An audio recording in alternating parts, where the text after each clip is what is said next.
Hello friends, good morning. मैं स्वागत करती हूँ आपका हमारे YouTube channel DSP academy Jaipur में। और आज से हम स्टार्ट करने वाले हैं स्टीरियो केमिस्ट्री, जो एक ऑर्गेनिक केमिस्ट्री का पार्ट है। ठीक है, ऑर्गेनिक केमिस्ट्री का पार्ट है। तो ये क्या है, चीज़ें जो है बेस से स्टार्ट है, हम इनको बेस से पढ़ के एडवांस तक क्लियर करेंगे।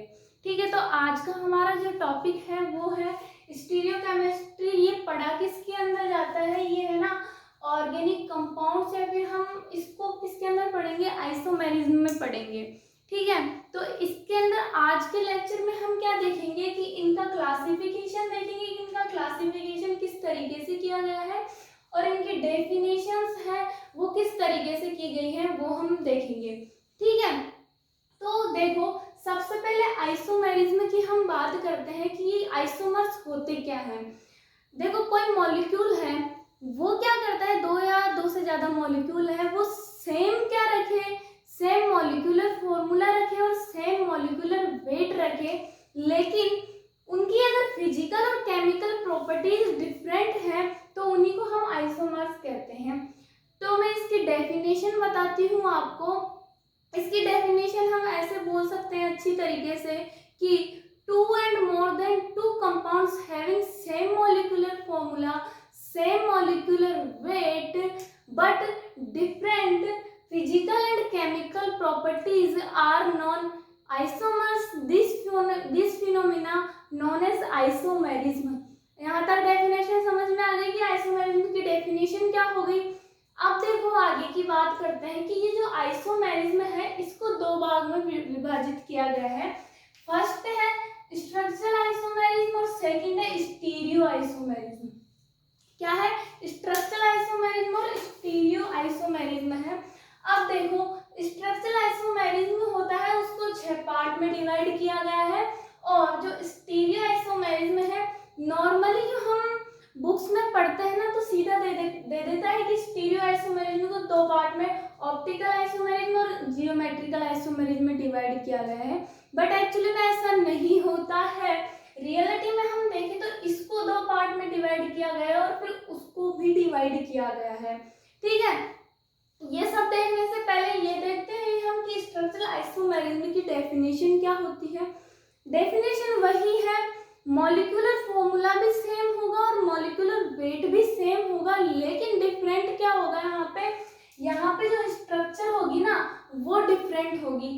तो इसके लिए इसकी डेफिनेशन क्या बोल सकते हैं हम, two and more than two compounds having same molecular formula, same molecular weight but different structure are known structural isomers. This phenomena known as structural isomerism.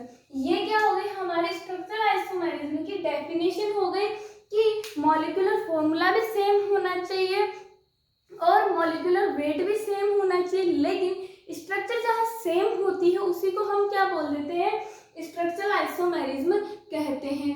अब देखो स्ट्रक्चरल आइसोमेरिज्म को 6 पार्ट में डिवाइड किया गया है। चेन स्ट्रक्चरल आइसोमेरिज्म, पोजिशनल, ठीक है, positional isomerism, functional group isomerism, metamerism, tautomerism और रिंग चेन आइसोमेरिज्म के अंदर इनको डिवाइड किया गया है। जब हम आगे के लेक्चर पढ़ेंगे तो इन सबको डिटेल से पढ़ेंगे। आज हम ओनली इनका क्लासिफिकेशन पढ़ रहे हैं। ठीक है, तो आगे देखो स्टीरियो आइसोमेरिज्म की डेफिनेशन क्या होती है। अब देखो हमने वेट की मॉलिक्यूलर फॉर्मूले की बात कर ली, ठीक है, वेट की बात कर ली कि मॉलिक्यूलर फॉर्मूला वेट तो सेम होगा, और यहाँ पे स्ट्रक्चर डिफरेंट थी, बट यहाँ पे जो स्ट्रक्चर होगी ना वो भी सेम होगी। डिफरेंट क्या होगा, कॉन्फ़िगरेशन डिफरेंट होगा। अब कॉन्फ़िगरेशन क्या होता है ये हमको समझना है। देखो इसकी डेफिनेशन बोल देती हूँ मैं पहले, two and more than two compounds having same molecular formula, same molecular weight, same molecular structure but different configuration. ठीक है, क्या बोला मैंने, डिफरेंट कॉन्फ़िगरेशन रखता है। ठीक है, स्टीरियो आइसोमेरिज्म, इसको हम स्टीरियो आइसोमर कहते हैं और इसी फिनोमिना को हम स्टीरियो आइसोमेरिज्म कहते हैं। क्लियर है यहाँ तक। अब मेरी बात सुनो कि कॉन्फ़िगरेशन क्या होता है ये हमको पता होना चाहिए। कॉन्फ़िगरेशन के लिए मैं ऐसे बोल सकती हूँ कि जो 3D अरेंजमेंट होता है एटम्स का जो 3D अरेंजमेंट होता है, ठीक है, तो बीच में क्या होता है, स्टीरियो सेंटर होता है, ठीक है, स्टीरियो सेंटर होता है बीच में, उसके चारों तरफ एटम्स का जो 3D अरेंजमेंट होता है उन्हीं को हम क्या बोलते हैं, स्टीरियो आइसोमेरिज्म, ठीक है। The 3D arrangement of atom around the stereocentre is known as वो कॉन्फिगरेशन, ठीक है, वो कॉन्फिगरेशन हो जाता है। तो इसकी डेफिनेशन ये हो गई कि स्ट्रक्चर भी सेम, मॉलिक्यूलर फॉर्मूला भी सेम, मॉलिक्यूलर वेट भी सेम, बट डिफरेंट क्या होगा इसका, 3D कॉन्फिगरेशन होगा। यहाँ तक बात समझ में आ गई। स्टीरियोमेरिज्म हो गया। अब हमने इसको दो पार्ट में डिवाइड किया गया है, एक तो है कॉन्फॉर्मेशनल, ठीक है, और एक है कॉन्फिगरेशनल। अब यहाँ पे क्या होता है, इन दोनों में हमको अंतर पता होना चाहिए। देखो हम किसी स्टीरियो आइसोमेरिज्म होता है, उसको एक स्टीरियो आइसोमेरिज्म से दूसरे स्टीरियो आइसोमेरिज्म में इंटर कन्वर्ट करने के लिए कुछ ना कुछ अमाउंट ऑफ एनर्जी की रिक्वायर होती है, ठीक है। क्या बोला मैंने, एक स्टीरियो आइसोमेरिज्म से दूसरे स्टीरियो आइसोमेरिज्म में कन्वर्ट होने के लिए कुछ ना कुछ अमाउंट ऑफ एनर्जी की रिक्वायर्ड होती है। अगर वो रूम टेम्परेचर पे इंटर कन्वर्ट हो जाता है किसी दूसरे मॉलिक्यूल में, तो वो क्या होता है, कन्फॉर्मेशनल होता है, ठीक है। क्या बोला मैंने कि कुछ ना कुछ अमाउंट ऑफ एनर्जी की रिक्वायर्ड होती है एक स्टीरियो आइसोमर को दूसरे स्टीरियो आइसोमर में कन्वर्ट करने के लिए। अगर वो रूम टेम्परेचर पर हो जाता है तो वो ये है, लेकिन अगर उसके लिए हमको हाई एनर्जी देनी पड़ रही है, हाई एनर्जी की रिक्वायर्ड है, तो वो कॉन्फिगरेशनल के अंदर आता है। यहाँ तक बात समझ में आ गई, ठीक है।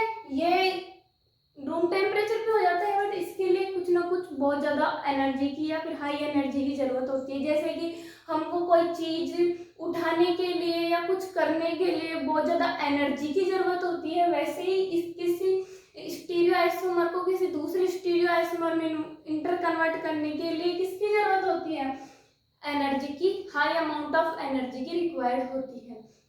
अब देखो आगे आने वाले लेक्चर्स के अंदर हम इस कॉन्फिगरेशनल को क्या करेंगे, एक एक मतलब सिस्टमेटिकली ढंग से पढ़ेंगे, जिसके अंदर हम क्या पढ़ेंगे, वाइड डैश रिप्रेजेंट। देखो अब इसके अंदर भी बहुत सी चीजें हैं कि एक तो होता है रिप्रेजेंटेशन और एक होता है असाइनमेंट्स पढ़ते हैं। फर्स्ट ईयर की बीएससी में ये नहीं दे रखा है, लेकिन इनको हम आगे पढ़ेंगे कि एक तो होता है ये, इनको हम क्या बोलते हैं कि रिप्रेजेंटेशन में डिवाइड किया गया है और किस में डिवाइड किया गया है, असाइनमेंट्स के अंदर डिवाइड किया गया है। इसलिए जब हम पढ़ेंगे इनको आगे, तो टॉपिक दे रखे हैं वेज डैश रिप्रेजेंटेशन हम पढ़ेंगे, फिशर रिप्रेजेंटेशन हम पढ़ेंगे, सोहास रिप्रेजेंटेशन पढ़ेंगे, न्यूमान्स प्रोजेक्शन फॉर्मूला पढ़ेंगे, सब रिप्रेजेंटेशन में आ जाएगा आपके, ठीक है। वही हम किसकी बात करते हैं, असाइनमेंट्स की बात करते हैं। तो असाइनमेंट्स में हम डीएल कॉन्फ़िगरेशन को आगे अच्छे से पढ़ेंगे कि डीएल कॉन्फ़िगरेशन क्या होता है, आरएस कॉन्फ़िगरेशन क्या होता है, एपीमर्स और एनामर्स नहीं दे रखे हैं, लेकिन उनको भी हम थोड़ा थोड़ा पढ़ लेंगे आगे, ठीक है। आज के लेक्चर में ओनली हमने इनका क्लासिफिकेशन देखा है और इनकी डेफिनेशंस देखी है। आने वाले लेक्चर्स में आगे आने वाले लेक्चर्स में हम क्या करेंगे, इनको एक एक करके अलग अलग रीड करेंगे, ठीक है। इनको उतार लेना। Thank you.